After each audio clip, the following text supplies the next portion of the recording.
The thing about being underestimated is that people forget you're listening. They forget you're watching. Most importantly, they forget you're thinking. I'm Nick Barlow, 42 years old, senior analyst at Morrison Financial Group. Not exactly the kind of job that makes people's eyes light up at parties, but it pays well enough to keep my wife Lena in her designer clothes and our house in Maple Heights looking respectable. What it doesn't do is make me interesting enough for anyone to notice when I'm standing right there, hearing every word they shouldn't be saying.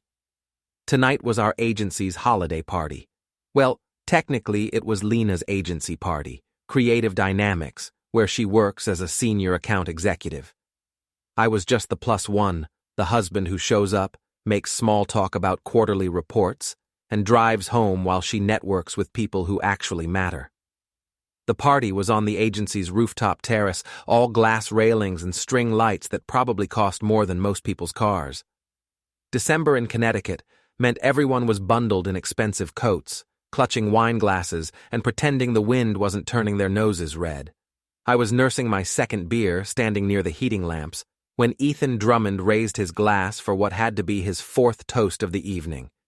Ethan was Lena's business partner, the kind of guy who wore $1,000 watches and talked about his weekend in the Hamptons like it was casual conversation. Tall, perfectly styled hair, the sort of smile that probably worked on every woman in the room except the married ones. Except maybe it worked on them too. "Here's to another successful year," Ethan announced, his voice carrying over the chatter. "And here's to all the people who make our success possible, including the ones who don't even realize how much they're contributing." Laughter rippled through the crowd. I smiled politely, the way you do when you're not sure if you're supposed to get the joke. "Seriously, though," Ethan continued, his eyes finding me in the crowd with what looked like genuine warmth, "to all the supportive spouses who keep the home fires burning while we're out here changing the world. We couldn't do it without you." More laughter. This time I caught something underneath it, a current of shared knowledge that I wasn't part of, the kind of laughter that happens when everyone's in on something except the guy they're laughing about. I took a long drink of my beer and watched Lena. She was standing near Ethan, close enough that their shoulders almost touched. She was laughing too, but her laugh was different. Nervous. Her eyes darted to me for just a second before she looked away. That's when I knew. Not the details. Not yet. But I knew the way you know when you're walking alone at night and hear footsteps behind you. Something was wrong, had been wrong for a while, and I'd been too trusting or too stupid to see it. "Nick!" Kayla Morrison appeared at my elbow, already 3 drinks past professional. She was the agency's HR director and Lena's closest friend, the kind of woman who collected gossip like some people collected stamps. "Having fun? You look like you're thinking too hard." "Just enjoying the party," I said. "Great turnout." "Oh, it's going to be legendary. Did you hear about the Henderson account? Lena and Ethan absolutely crushed that presentation. They make such a good team." She said it with emphasis on good team, watching my face for a reaction. "They work well together," I agreed. "Work?" Kayla giggled. "Is that what we're calling it now?" I felt something cold settle in my stomach, but I kept my expression neutral. "What do you mean?" "Oh, nothing. Just that they've been putting in so many late nights lately. Really dedicated, you know. Sometimes I wonder if they ever leave the office." Before we dive deeper into this story, I have one small request. Please subscribe, drop a like, comment, and hit that hype button to boost this channel so more people can discover these incredible Reddit stories. She was fishing, trying to see how much I knew.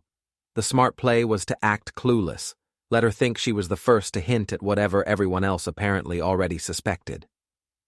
"Lena's always been a hard worker," I said. And Ethan's so hands-on with his mentoring, really takes a personal interest in his partner's development."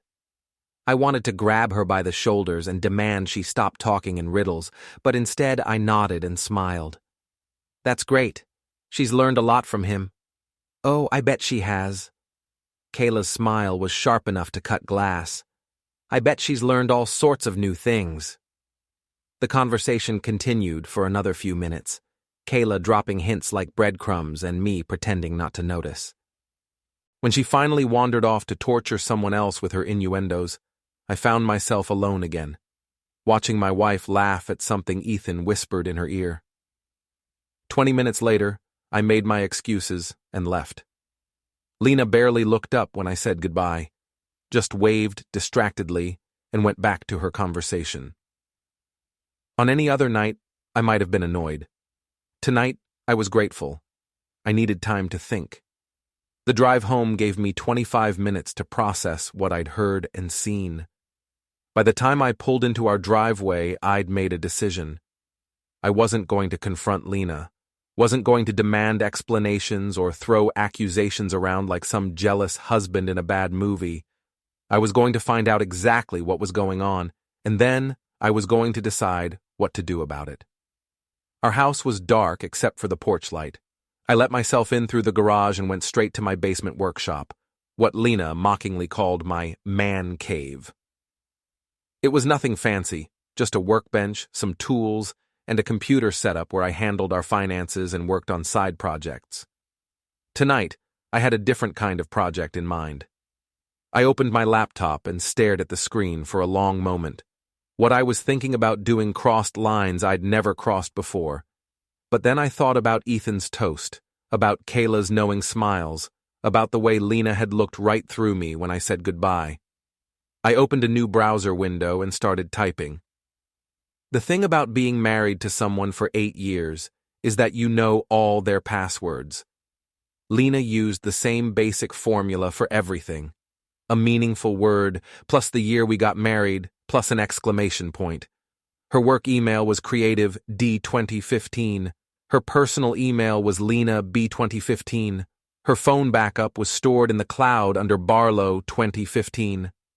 I'd never used this information before. Never had a reason to. Tonight was different. I started with her calendar. Lena was obsessive about scheduling, blocked out every meeting, every appointment, every lunch with friends. What I found made my chest tight. 3 months of entries that didn't match what she'd told me. Business trips that were marked as local meetings. Late-night client dinners that happened on nights when she came home smelling like wine and making excuses about traffic. Weekend strategy sessions that coincided with times when I'd been out of town visiting my parents. But the real evidence was in her personal email. The messages weren't explicit. Lena was too smart for that. But they didn't need to be. There were inside jokes I didn't understand, references to shared experiences I wasn't part of, and a tone of intimacy that made my stomach churn. From Ethan, 2 weeks ago. Thanks for last night. I haven't felt that creative in years. Can't wait for our next brainstorming session. Lena's reply. You bring out the best in me. Same time Thursday, I'll bring the wine. From Ethan, last month. Lunch was amazing. You're amazing. I keep thinking about what you said about taking risks. Lena's reply. Some risks are worth taking, especially the ones that feel this good. I sat back in my chair and stared at the screen. There it was, laid out in black and white. Not a confession exactly, but close enough. My wife was having an affair with her business partner, and from the looks of things, it had been going on for months. The smart thing would have been to screenshot everything, call a lawyer, start divorce proceedings, cut my losses and move on with whatever dignity I had left. But I wasn't feeling smart. I was feeling angry, and underneath the anger was something else. A cold, calculating fury that surprised me with its intensity. I thought about Ethan's toast again, about him standing there making jokes about clueless husbands while everyone laughed. I thought about Kayla's smirking hints, about how many people at that party knew something I didn't. I thought about walking into that room as the fool, the last one to figure out that my marriage was over. They thought I was harmless, boring, the kind of guy who'd take this lying down, maybe make a scene, maybe cry a little, but ultimately just fade away and let them get on with their lives. They were about to learn how wrong they were. I spent the next hour going deeper into Lena's digital life.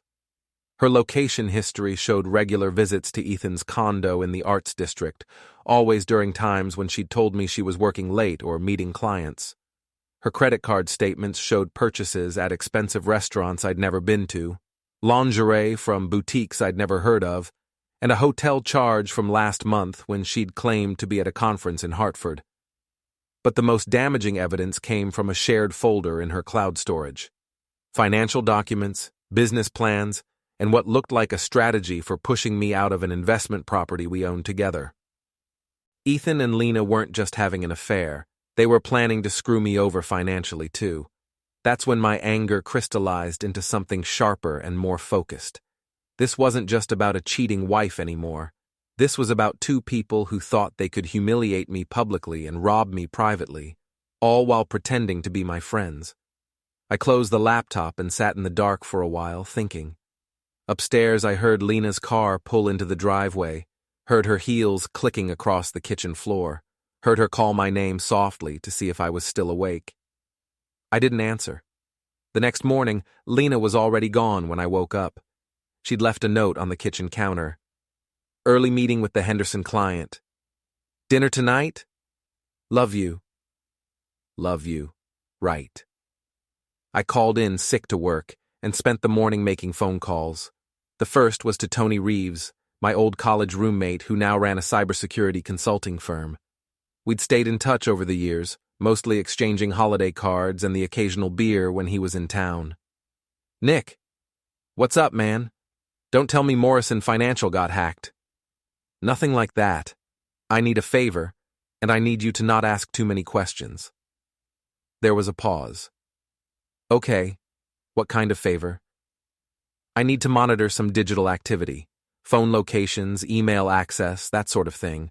All legal, all above board, but I need someone who knows what they're doing. This about Lena? Tony always was too smart for his own good. Yeah. Ah, man. I'm sorry. Yeah, I can help you out.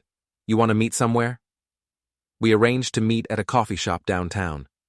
Tony showed up looking exactly like what he was, a successful tech entrepreneur who'd never quite outgrown his college wardrobe. Jeans, sneakers, and a t-shirt that probably cost more than my dress shirts.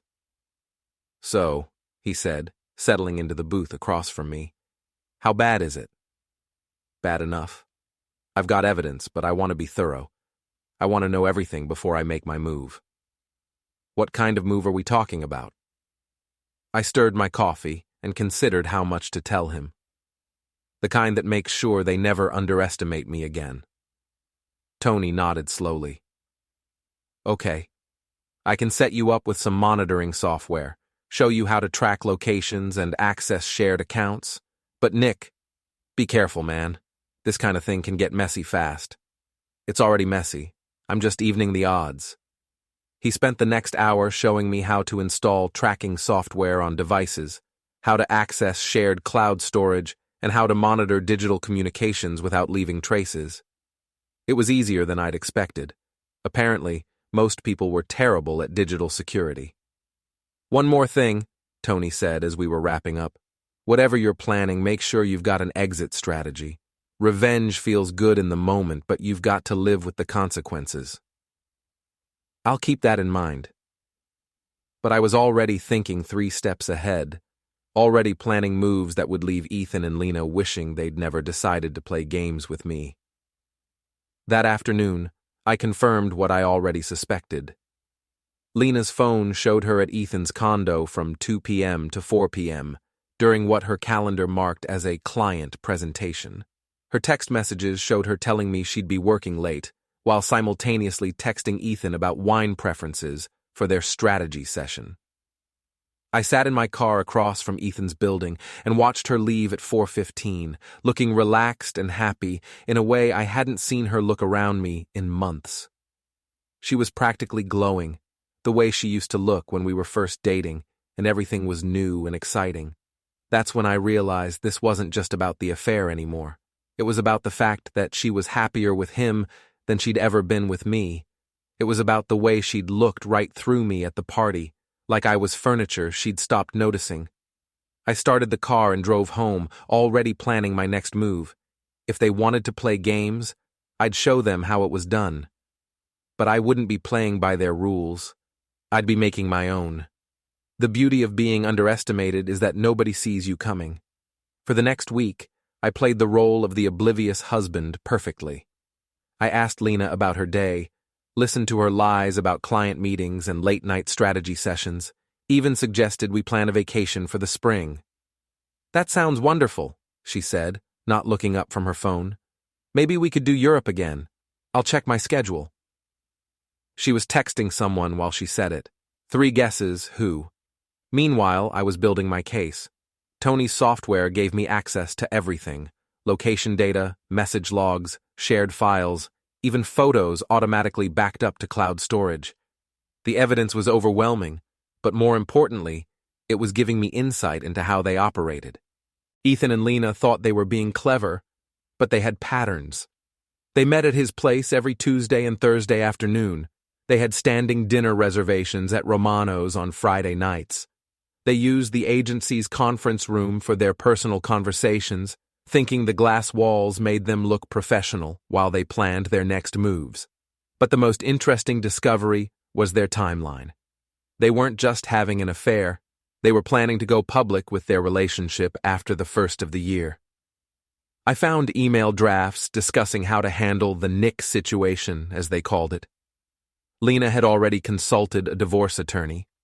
Ethan had been researching ways to buy out my share of our investment property at below market value. They had it all figured out. The only problem was, they'd forgotten to factor in the possibility that the Nick situation might have plans of his own. My opportunity came the following Friday. Lena claimed she was having dinner with Kayla to discuss some HR issues. Her phone's location data showed her at Romano's with Ethan. I decided it was time for a field test. Romano's was the kind of place that attracted young professionals who wanted to be seen. Dim lighting, exposed brick, and a bar that stayed busy until midnight. I arrived at 8:30 and found a corner table with a clear view of the dining room. They were at their usual table, the one by the window that let them watch the street while they talked. Lena was wearing the black dress I'd bought her for our anniversary, the one she'd claimed was too fancy when I suggested she wear it for our dinner out last month. I ordered a beer and watched them for 20 minutes. They looked like a couple. The way they leaned toward each other, the way Ethan touched her hand when he talked, the way she laughed at his jokes. It should have hurt more than it did, but I was past hurt. I was in planning mode. At 9 p.m., I sent Lena a text. "Hope you and Kayla are having fun. Love you." I watched her check her phone, saw her face change as she read the message. She showed it to Ethan, and they had a quick, intense conversation. Then she texted back, "Love you too. Kayla says hi." I finished my beer and left, but not before making sure the hostess got a good look at me. "Great place," I told her. "I'll have to bring my wife here sometime. She loves Italian food." "You should. We get a lot of couples. Actually, there's a woman here tonight who looks just like you. Same eyes. She's with her husband at table 12. I glanced over at Lena and Ethan, then back at the hostess. Huh. Small world. It was a small thing, but it planted a seed. The next time Lena claimed to be somewhere else while she was actually at Romano's, there would be a witness who remembered her being there with someone who definitely wasn't her husband. The following Tuesday, I escalated. Lena was at Ethan's place for their usual afternoon meeting. I knew she'd be there until at least 4:30. They were creatures of habit. That gave me plenty of time for what I had planned. Ethan drove a silver BMW that he parked in the same spot every day, right outside his building where everyone could see it. He was proud of that car, always talking about its performance specs and custom features. It was an extension of his personality, flashy, expensive, and designed to impress. I parked 3 blocks away and walked over with a small toolkit and a bag of supplies. What I had in mind wasn't destructive. I wasn't going to slash tires or key paint. That would be crude, obvious, and probably illegal. What I was planning was more subtle and infinitely more humiliating. First, I used a small squeeze bottle to apply honey to all the door handles. Not enough to be immediately obvious, but enough to make them sticky and attract every insect in a 3-block radius. Then I tucked several small containers of Limburger cheese into the air intake vents, hidden from view but positioned where the smell would circulate through the cabin every time he turned on the air conditioning. The piece de resistance was a custom bumper sticker I'd had made at a print shop across town.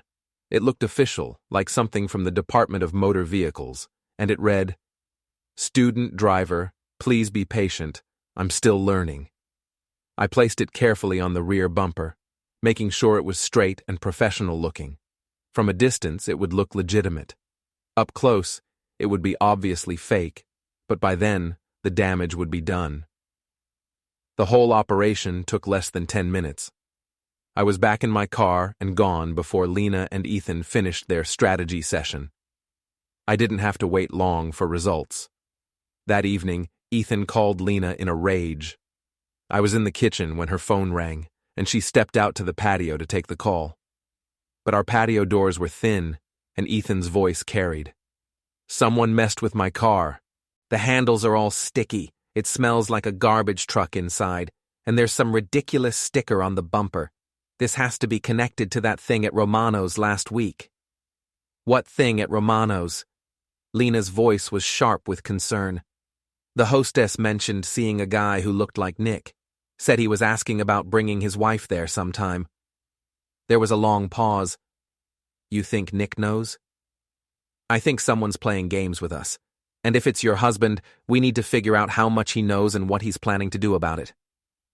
I smiled and went back to loading the dishwasher. Let them wonder. Let them worry. The beauty of my approach was its ambiguity. They couldn't be sure if I was onto them or if they were just experiencing a string of bad luck.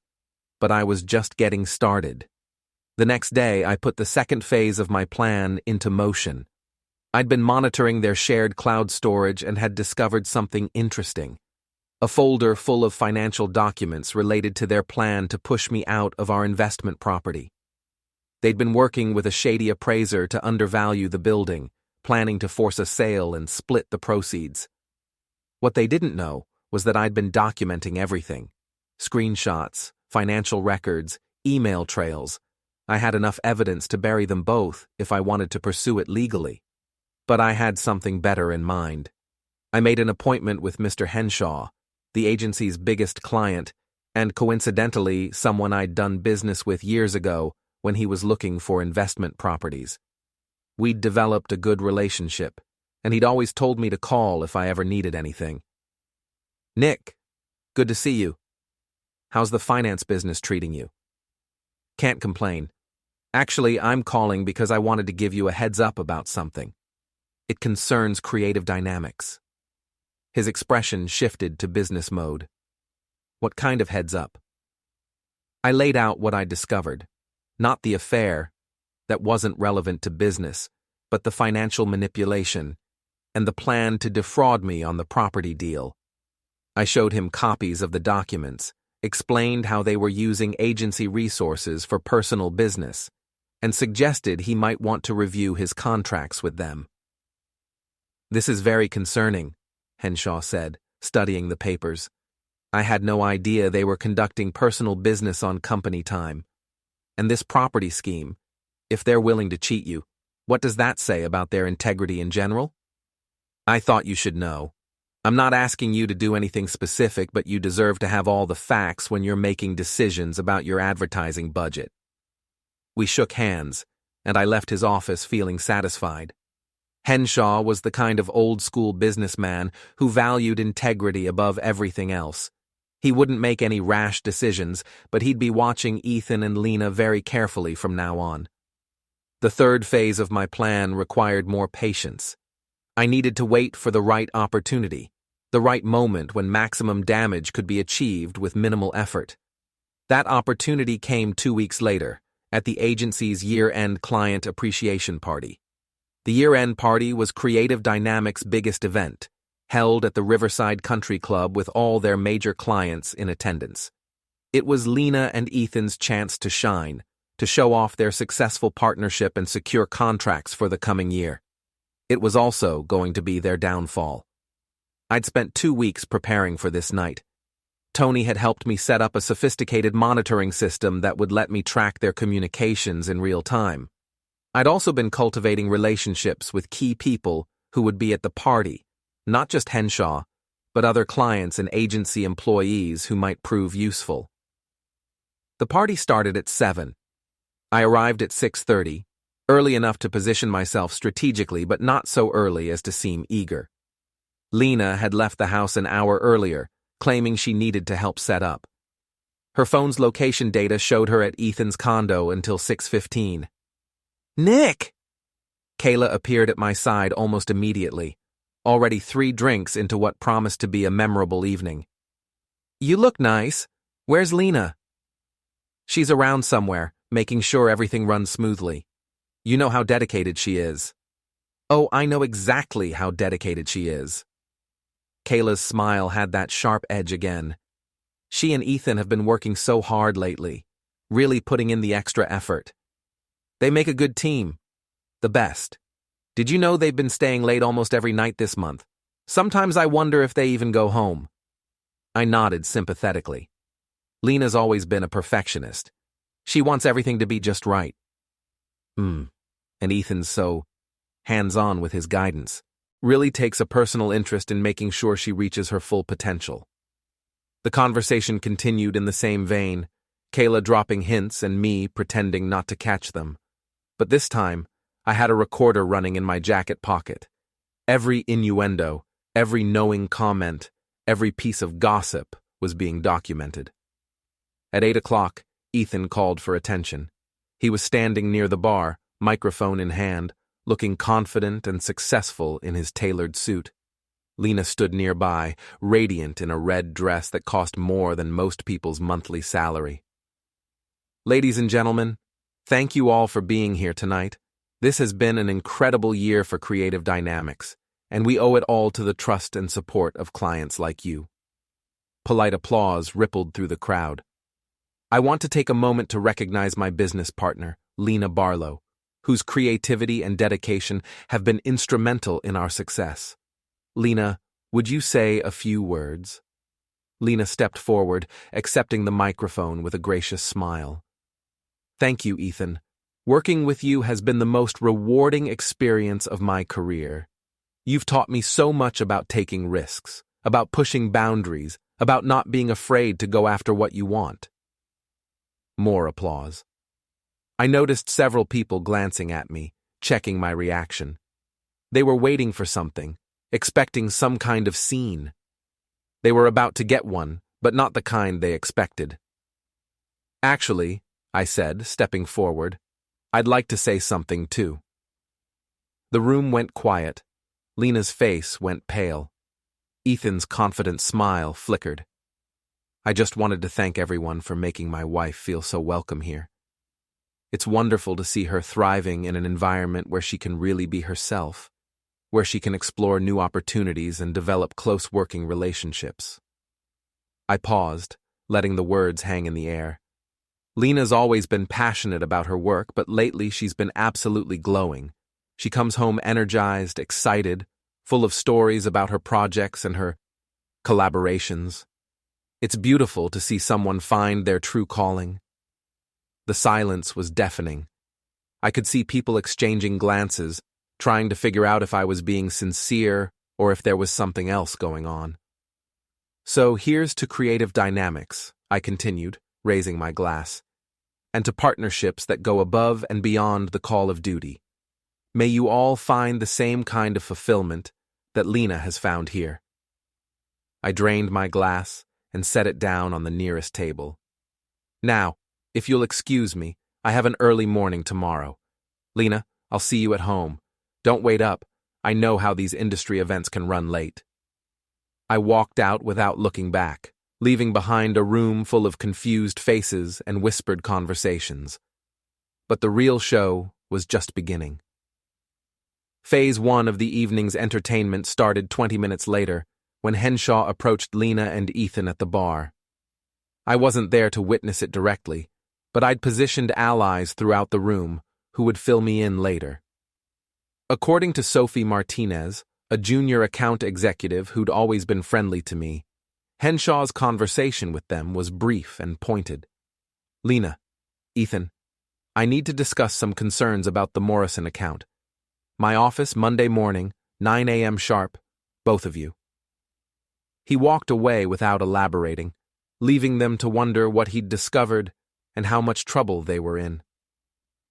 Phase 2 came an hour later when the agency's IT director received an anonymous tip about unauthorized access to company systems. The tip included detailed logs showing that Lena and Ethan had been using agency computers and networks for personal business, including their property manipulation scheme.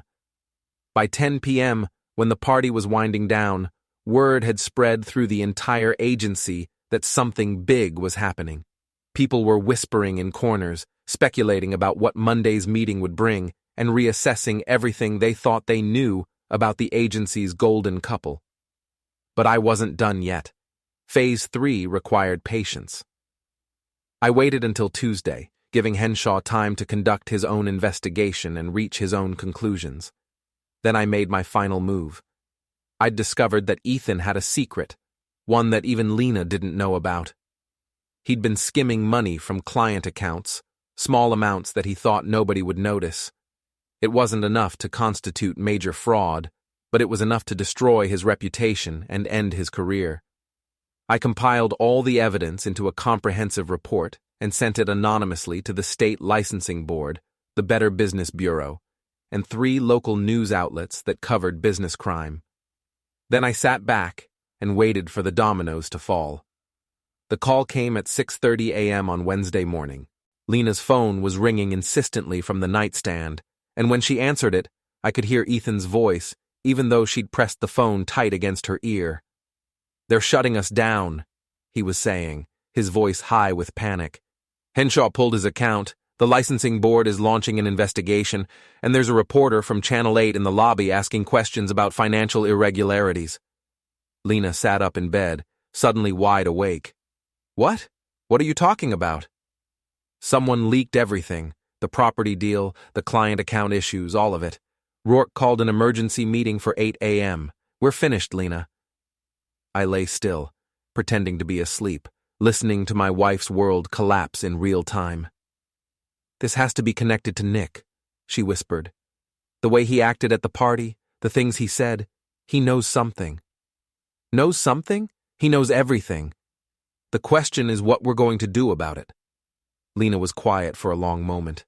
Then, "Let me handle Nick. You focus on damage control at the office. Maybe we can salvage something." She hung up and sat on the edge of the bed, her head in her hands. I waited a few minutes, then stirred and stretched as if I was just waking up. "Everything okay?" I asked. "Your phone was ringing." "Just work stuff. Crisis with a client." She turned to look at me, and I saw something new in her expression, suspicion mixed with fear. "Nick, we need to talk." "Sure. What about?" "About us, about our marriage, about what you know." I sat up and rubbed my eyes, buying time to choose my words carefully. "What I know about what?" "Don't play dumb. The things you said at the party, the way you've been acting lately, you know about Ethan and me, don't you?" There it was. The confession I'd been waiting for. But instead of the satisfaction I'd expected to feel, I found myself oddly calm. "How long?" I asked. 6 months. Maybe 7. "Nick, I'm sorry. I never meant for it to happen. It just—" "How long have you been planning to leave me?" That stopped her short. "What?" "The divorce attorney you consulted, the property scheme. How long have you been planning to screw me over?" Her face went white. "How do you know about all of it?" "Because I'm not as stupid as you thought I was. Because while you were having your fun with Ethan, I was paying attention. I was learning things. I was planning." I got out of bed and started getting dressed, moving with deliberate calm while she sat there staring at me. "You did this," she said finally. "The investigation. The leaked information. This is your revenge. Revenge? I pulled on my shirt and turned to face her. Lena, revenge would be petty. Revenge would be emotional. What I did was simply show people who you really are. The rest is just consequences. You destroyed my career. You destroyed Ethan's life. No, I exposed the choices you made. There's a difference. She stood up, anger finally overriding shock. You sanctimonious bastard. You think you're so much better than me, sitting in judgment like some kind of saint. But what you did is worse than anything I did. At least I was honest about my feelings. Honest? I laughed, and it came out colder than I'd intended. You've been lying to me for months. You've been stealing from me, planning to cheat me out of my own property, making me look like a fool in front of everyone we know. That's your definition of honest? I was going to tell you. After the first of the year, I was going to ask for a divorce. I was trying to find the right way. The right way to steal $500,000 from me? The right way to humiliate me publicly while you carried on your affair? There's no right way to do what you did, Lena. She stared at me for a long moment, and I saw the exact instant when she realized that the man she'd married, the quiet, predictable, easily dismissed husband, was gone. In his place was someone she didn't recognize, someone who'd outplayed her at her own game. What happens now? She asked quietly. Now you deal with the consequences of your choices. You and Ethan both.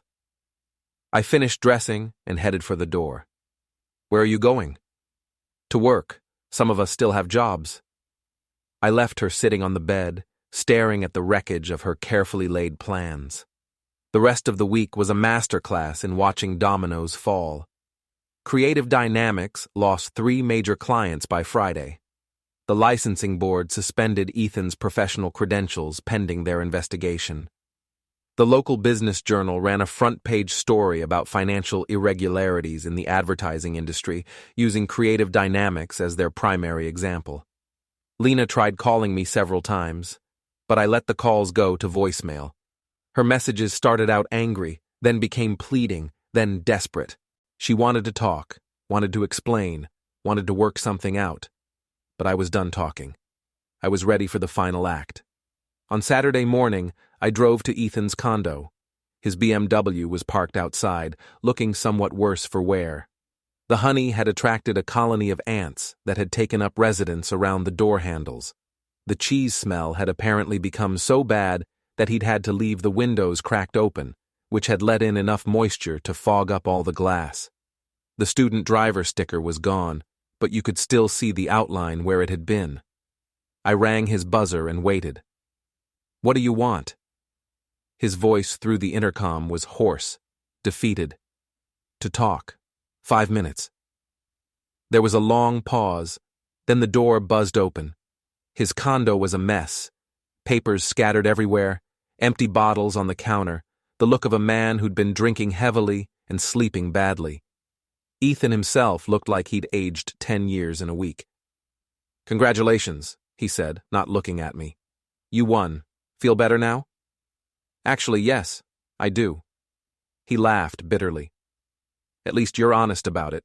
So what's the final move? You here to gloat? To twist the knife a little more? I'm here to make sure you understand the rules going forward. Rules? I sat down across from him, keeping my voice calm and level.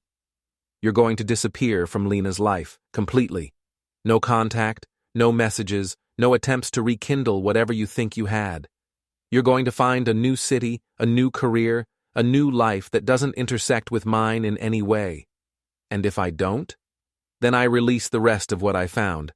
The client money you've been skimming, the tax evasion, the falsified credentials on your resume. What's happened so far is nothing compared to what I can do if you make me. His face went gray. You're bluffing. I pulled out my phone and showed him a folder full of documents. Try me. He stared at the screen for a long moment, then slumped back in his chair. She doesn't love you, you know, he said finally. She told me, said she hadn't been happy in years, that you were boring, that Being married to you was like being married to a piece of furniture. It should have hurt. 6 months ago, it would have destroyed me.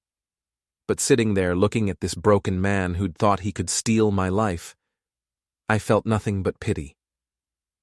Maybe she did say that, I replied. But she's not with you anymore, is she? And she never will be again. So I guess it doesn't matter what she said. I stood up to leave. You think you've won something, Ethan called after me. But you haven't. You've just proven that you're as ruthless as anyone else. Maybe more so. I paused at the door and looked back at him. The difference between us, I said, is that I only get ruthless with people who try to destroy me first. You might want to remember that. I left him sitting in his ruined condo, surrounded by the wreckage of his ambitions, and drove home to have one final conversation with my wife. Lena was waiting for me in the kitchen when I got home, sitting at the island with a cup of coffee and a stack of papers spread out in front of her. She'd been crying. Her makeup was smudged and her eyes were red, but she'd pulled herself together enough to look almost professional. I've been thinking about what you said, she began without preamble, about consequences and choices. You're right. I made mistakes, and I hurt you, and I'm sorry. I poured myself coffee and sat down across from her. Okay. I want to make this right. I've talked to a lawyer and I'm prepared to give you a fair settlement. More than fair, actually. The house, the investment property, most of our savings. I just want to end this cleanly, without any more damage to either of us. She slid a document across the table. It was a divorce agreement, already filled out, offering me everything she'd just mentioned, plus alimony for 2 years. Generous, I said, scanning the terms. What's the catch? No catch. I just want it to be over. I want to move on, start fresh somewhere else. Maybe you do too. I set the papers down and studied her face. She was trying to look contrite, apologetic, but underneath it I could see the calculation. She was cutting her losses, trying to salvage what she could from the wreckage. Where's Ethan in all this? Ethan's gone. He left town yesterday. I don't expect to see him again. That must be disappointing. All those plans for your future together, and he runs at the first sign of trouble. Her jaw tightened. He made his choice. I'm making mine. Which is? To accept responsibility for what I did and try to make amends, to give you what you deserve and hope we can both move on with some dignity intact. It was a good speech, probably practiced. But there was one problem with her plan. I'm not interested in your settlement, I said.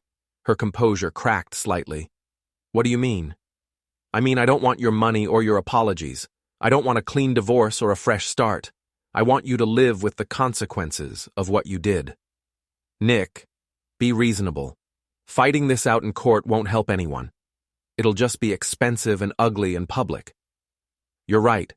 Court would be expensive and ugly and public, which is why we're not going to court. I stood up and walked to the window, looking out at our perfectly manicured yard, our expensive house, our carefully constructed life. Here's what's going to happen, I said, without turning around. You're going to stay married to me. You're going to rebuild your career from scratch, in whatever job you can find after your reputation is destroyed. You're going to come home every night to this house, to this marriage, to me. And you're going to live with the knowledge that everyone we know, everyone in this city, knows exactly what kind of person you are. I turned back to face her. You wanted to humiliate me, to make me the laughingstock while you rode off into the sunset with your lover. Instead, you get to be the woman who threw away a good marriage for a man who abandoned her the moment things got difficult. You can't force me to stay married to you. I can't force you to do anything. But if you file for divorce, I'll contest it. I'll drag it out for years. I'll make sure every detail of your affair, every aspect of your financial scheming, every lie you told becomes public record. By the time it's over, you won't have a reputation left to rebuild. She stared at me, and I saw the exact moment when she realized that her choices had narrowed to exactly one. This is sick, she whispered. "This is twisted revenge." "No," I said calmly. "This is justice. You wanted to destroy my life while keeping all the benefits of being married to me. Now, you get to experience the reverse." "I'll leave anyway. I'll just go." "You could, but then you'd have nothing. No money, no references, no prospects. At least this way you have a roof over your head while you figure out your next move." She was quiet for a long time, staring down at the divorce papers that represented her last hope of escaping the trap she'd built for herself. "How long?" she asked finally. "How long what? How long do I have to stay? How long before you'll let me go?" I pretended to consider the question, but I already knew the answer. "Until I get bored with watching you squirm. Could be 6 months, could be 6 years. Depends on how entertaining you are." She looked up at me with something that might have been hatred, but I didn't care. I was past caring about her feelings, past worrying about whether I was being fair or reasonable or kind. "You've changed," she said. "You're not the man I married." "You're right. The man you married was weak. He was trusting. He was the kind of person who could be taken advantage of, manipulated, discarded when he was no longer useful." I sat back down across from her, close enough that she couldn't avoid looking at me. "But you know what? That man learned something important from watching his wife betray him. He learned that being nice doesn't protect you from people who want to hurt you. He learned that sometimes the only way to deal with predators is to become a better predator." I smiled, and I could see from her expression that it wasn't a pleasant smile. "So thank you, Lena. Thank you for teaching me that lesson. Thank you for showing me what I'm really capable of when someone pushes me too far." She gathered up the divorce papers with shaking hands. "I need time to think about this." "Take all the time you need. But remember, every day you wait is another day that everyone in town is talking about you, wondering what happened to the woman who thought she was so much smarter than her boring husband." She left the kitchen without another word, and I heard her footsteps on the stairs, heard the bedroom door slam shut. I finished my coffee and went down to my workshop, where I had one last task to complete. I opened my laptop and began typing a detailed account of everything that had happened: the discovery of the affair, the evidence of financial manipulation, the systematic destruction of their plans. It wasn't for publication or legal purposes. It was for me, a record of the moment when I stopped being the victim and started being the one in control. As I wrote, I found myself thinking about Ethan's parting words, about whether what I'd done made me as ruthless as they were. Maybe it did. Maybe I'd crossed lines that couldn't be uncrossed, become someone I wouldn't have recognized a year ago. But as I sat in my basement workshop, in the house I'd earned, surrounded by the life I'd built, listening to my wife crying upstairs in the bedroom where she'd planned my destruction, I found that I didn't care. They'd thought I was harmless, predictable, easily discarded. They'd learned otherwise. And if that made me ruthless, if that made me someone to be feared rather than dismissed, then I could live with that. After all, respect and fear were just two sides of the same coin. And after 20 years of being overlooked, underestimated, and taken for granted, I was finally getting both. I saved the document and closed the laptop. Upstairs, the house was quiet. Tomorrow would bring new challenges, new opportunities to remind Lena of the choice she'd made and the price she was paying for it. But tonight, I was content to sit in my workshop and savor the satisfaction of a plan perfectly executed, a trap perfectly sprung, and a victory that no one, especially the people who'd tried to destroy me, would ever forget. The quiet one had finally spoken, and everyone was listening.